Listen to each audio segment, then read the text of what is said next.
श्री शिवाय नमस्तुभ्याम। हर हर महादेव। कैसे हैं आप सब। देखिए, आज के इस वीडियो में हम आपको 2 महा उपाय बताएंगे जो कि आपको कल के दिन यानी कि सोमवार के दिन करना है।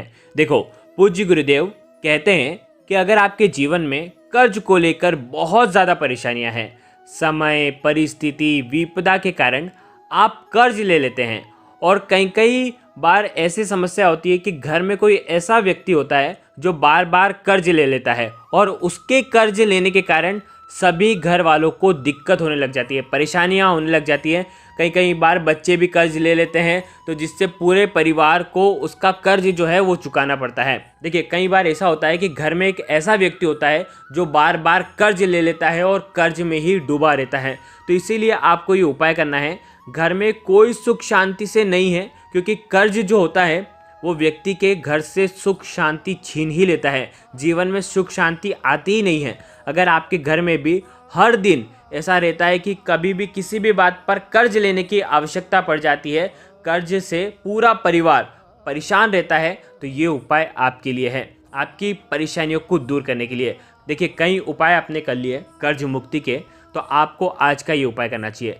देखो, ये जो उपाय है, पूज्य गुरुदेव ने कहा है कि अगर आप ये उपाय सोमवार के दिन यानी कि महादेव के प्रिय दिन अगर आप ये उपाय करते हैं तो यकीन मानिए कुछ ही दिनों में आपका कर्जा जो है वो उतरना, चूकना जो है शुरू हो जाएगा। तो चलिए जानते हैं इस खास उपाय को। लेकिन उससे पहले पूज्य गुरुदेव की ही कथा सुन करके, समझ करके समझाने का पूरा प्रयास करूंगा। लेकिन उससे पहले वीडियो को लाइक कर दीजिए और चैनल पर अगर पहली बार आए हैं तो चैनल को ज़रूर सब्सक्राइब करें। देखिए, गुरुजी कहते हैं कि महादेव की कृपा आप पर बनी रहेगी, किसी को भी कर्ज लेने की आवश्यकता नहीं पड़ेगी। अगर आपने कर्ज ले भी रखा है तो जल्द से जल्द वो कर्ज जो है वो चुक जाएगा।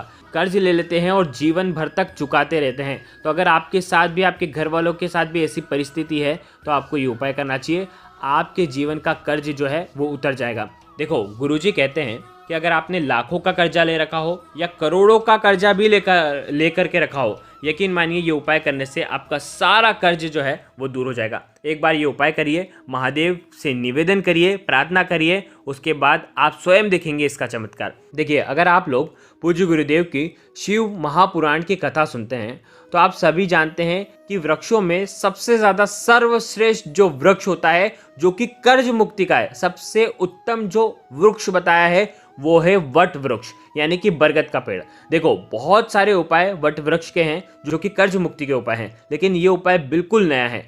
देखो, बरगद का पेड़ कैसा होता है, जिसकी लंबी लंबी जड़ें होती हैं। देखो, स्क्रीन पर आपको बरगद का पेड़ दिख रहा होगा। ये बरगद का पेड़ आपके कर्जों को दूर करने वाला है। देखो, आपको 1 कटोरी दही लेना है, बिल्कुल 1 कटोरी दही लेना है। उसके अंदर देखो, ये दही भी आपको ताज़ा दही लेना है, ठीक है। ये उपाय भी आप सुबह से लेकर के शाम तक कर सकते हैं। दही ताज़ा होना चाहिए, साथ ही साथ दही में कुछ भी चीज़ आपको मिलाना नहीं है, ठीक है। कोरा दही होना चाहिए। दही ले लिया आपने, साथ में आपको लेना है तांबे के पात्र के अंदर जल। देखिए, तांबे के पात्र के अंदर जल ले सकते हैं या तो स्टील के पात्र में भी आप जल ले सकते हैं। देखो, अब इस क्रिया को बहुत ध्यान से समझना। 1 लोटे जल के अंदर आप गंगा जल भी डाल सकते हैं। अगर गंगा जल नहीं है तो माँ नर्मदा का जल भी आप डाल सकते हैं, माँ ताप्ती का जल भी डाल सकते हैं। यदि कुछ नहीं है तो केवल पवित्र जल भी आप ले सकते हैं। देखो, अब आपको क्या करना है, आपके घर के पास में जो भी नज़दीक में वट वृक्ष का पेड़ हो वहाँ पर आपको जाना है। बरगद के पेड़ के नीचे आपको क्या करना है, थोड़ा सा जल डालना है और वहाँ की जो मिट्टी है, गीली मिट्टी आपको कर लेनी है, ठीक है। उस गीली मिट्टी के अंदर आपको 1 चम्मच या तो 2 चम्मच आपको दही डालना है, ठीक है। दही डालना है, जल मिला दिया है, मिट्टी है। अब इन तीनों का मिश्रण करके आपको वहाँ पर वट वृक्ष के बरगद के पेड़ के नीचे ही एक पार्थिव शिवलिंग का निर्माण करना है। देखो, वीडियो के अंदर बताने का प्रयास कर रहा हूँ, दही का पार्थिव शिवलिंग का निर्माण आपको करना है। देखो, साथ में आपको एक लौंग भी लेकर के जानी है, फूल वाली लौंग होनी चाहिए, ठीक है। देखो, पूज्य गुरुदेव ने ये बोला है कि ये उपाय सुबह से लेकर के शाम तक कर सकते हो, प्रदोष काल के समय भी ये उपाय कर सकते हैं। देखो, पूज्य गुरुजी ने कहा है कि बरगद के पेड़ के नीचे सिर्फ कर्जा चुकाने के लिए ये उपाय नहीं किया जाता। अगर आपका कोई पैसा लेकर के भाग गया है और कोई पैसा वापस नहीं दे रहा है तो आपको ये उपाय करना चाहिए, तो भी आप ये उपाय कर सकते हैं, यानी कि वो खुद चल कर के आपको पैसा लौटाने आएगा। तो देखो, आपने दही का शिवलिंग का निर्माण कर लिया। छोटे से शिवलिंग का निर्माण करना, केवल लिंग का निर्माण भी करोगे तो भी चल जाएगा। देखो, अब आपको क्या करना है, अब आपको परेशान होने की ज़रूरत नहीं है। अब आपको क्या करना है, थोड़ा सा जो दही है वो आपको शिवलिंग के ऊपर अर्पित कर देना है। देखो दही अर्पित कर दिया। अब आपको क्या करना है, तांबे के पात्र के अंदर जल जो है उसके अंदर एक लौंग डाल देनी है, फूल वाली लौंग डाल देनी है। अब ये लौंग मिश्रित जल आपको भगवान शिव के शिवलिंग पर आपको अर्पित करना है। देखो आपने दही चढ़ा दिया, आपने दही का शिवलिंग बना दिया। अब आपको वटकेश्वर महादेव के नाम से धीरे धीरे पतली धारा से आपको शिवलिंग के ऊपर जल अर्पित करना है। देखो जैसे ही जल अर्पित करोगे हो सकता है आपका शिवलिंग जो है वो विसर्जित भी होते जाए। तो आपको क्या करना है, वो शिवलिंग अगर विसर्जित भी हो जाता है तो भी आपको पूरा जल जो है आपको अर्पित करते जाना है। वटकेश्वर महादेव का नाम लेकर के आपके जीवन की जो भी परेशानियां हैं, जो भी आपका पैसा लौटा नहीं रहा है उसका स्मरण करना। अगर आपके जीवन में पैसों की बहुत ज़्यादा समस्या है तो आपको इसका स्मरण करना है और आपको ये सुंदर सा उपाय करना है। और अंत में आपको वटकेश्वर महादेव से प्रार्थना करनी है कि जीवन की सारी परेशानियां, सारा कर्ज जो है वो उतर जाए आपकी कृपा से। ऐसी कामना करते हुए ये पहला उपाय करना है। बहुत ही प्यारा सा उपाय था। अब देखो दूसरा उपाय, ये भी बहुत ही प्यारा उपाय है। यदि आपके जीवन में रोग की स्थिति बनी हुई है, देखो यदि आपके घर में बहुत ज़्यादा बीमार रहते हैं, बहुत ज़्यादा परेशान रहते हैं, तो आपको ये उपाय करना चाहिए। ये बहुत ही प्यारा सा उपाय है। ये भी आपको कल के दिन, सोमवार के दिन करना है। देखो करना क्या है समझना।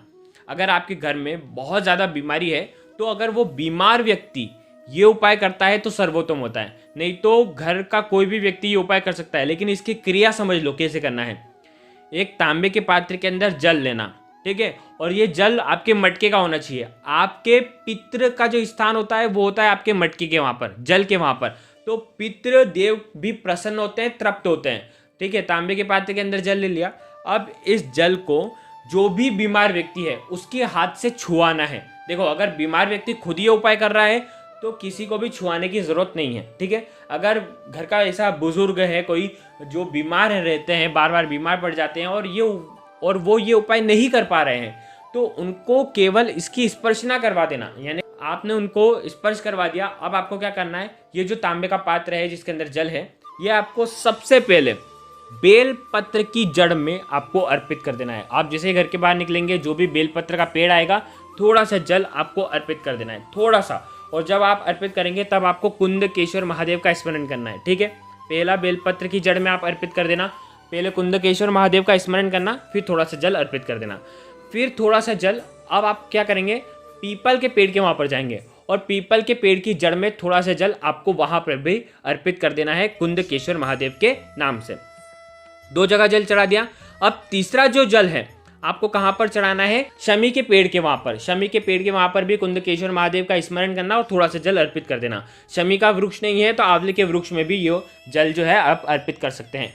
एक लोटे में से 3 जगह वृक्ष में आपको जल अर्पित करना है और आपकी जो बीमारियां हैं उसमें आपको राहत मिल जाएगी और वो बीमारी दूर हो जाएगी। तो बहुत ही प्यारा सा उपाय था। तो देखो आज के इस वीडियो में हमने आपको 2 महा उपाय बताए हैं। दोनों में से जो उपाय आपको लगता है आप कर सकते हैं। अगर आपको कुछ भी चीज़ समझ में ना आए तो कमेंट में पूछ लेना, गलती नहीं करना है। श्री शिवाय नमस्तुभ्याम। हर हर महादेव।